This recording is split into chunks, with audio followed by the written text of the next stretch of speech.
ప్రభుత్వంలో ఏదైతే గత 5 సంవత్సరాలుగా జరుగుతున్న సంక్షేమ పథకాలని చూసుకుంటే ముఖ్యంగా మహిళలకు ఇస్తున్న ప్రాధాన్యత అమ్మఒడి కానివ్వండి, చేయూత కానివ్వండి, ఈ రోజు చేయూత కూడా మేము ఇవ్వడం జరిగింది.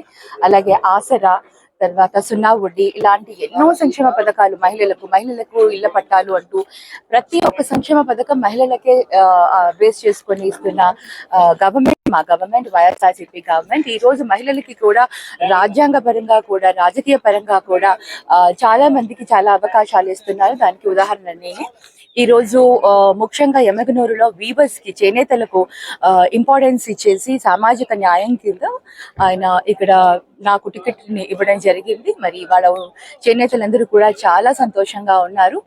మహిళలందరూ కూడా ఇవాళ చాలా పెద్ద ఎత్తున నాకు సపోర్ట్ చేసేందుకు వీవర్స్ వీళ్ళందరూ కూడా రావడం జరుగుతుంది. సో జగనన్న చేసే ఈ ప్రతి సంక్షేమ పథకాన్ని ప్రతి ఒక్కరు కూడా ఉపయోగించుకోవాలి.